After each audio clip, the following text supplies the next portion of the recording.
Setelah manusia memusnahkan spesies-spesies yang lain, maka berpotensi besar manusia juga akan memusnahkan dirinya sendiri. Karena misalkan penyerbukan serangga untuk sistem pertanian masyarakat modern sampai saat ini itu masih sangat dibutuhkan.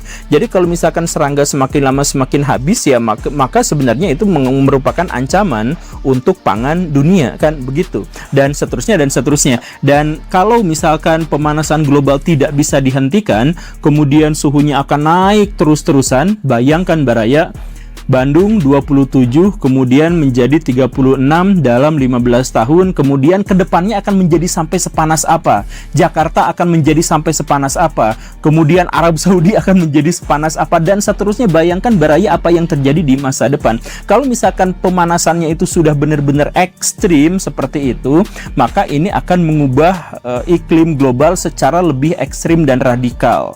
Nah, masalahnya apa? Masalahnya ini akan merusak siklus tanam manusia dan akan mengurangi makanan di dunia, pasokan makanan di dunia.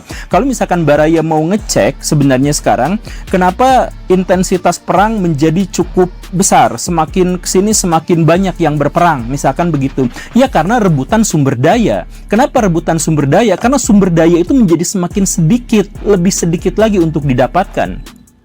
Kenapa misalkan Cina ngotot untuk menguasai Taiwan, dan kenapa misalkan Rusia ngotot untuk bisa mengambil Ukraina? Bukan hanya gara-gara ideologi, bukan gara-gara mereka keterancaman dan sebagainya, tapi gara-gara mereka selalu membutuhkan pasokan sumber daya yang memadai. Dan ini menjadi semakin lama semakin sedikit. Di masa depan, dalam waktu yang dekat setelah sekarang, krisis pangan akan terjadi, krisis energi akan terjadi. Baraya ngecek sekarang, bahan makanan apa di Indonesia yang tidak diimpor? Beras kita impor, garam kita impor, jagung kita impor, tepung kita impor, kedelai untuk bikin tempe kita juga impor, kapas untuk bikin pakaian kita impor, dan lain sebagainya. Jadi semuanya diimpor. Nah, kalau misalkan negara-negara pengimpor Indonesia itu pada akhirnya nanti akan seret bahwa, wah, ini tidak akan cukup lagi buat diekspor untuk kita saja, Indonesia bisa menjadi seperti apa kalau memang seperti itu gitu. Nah, begitupun hal yang sebaliknya, negara-negara luar itu berusaha sekuat tenaga untuk ngambil wilayah di Indonesia. Karena apa? Sumber dayanya menjadi semakin sedikit, semakin kecil.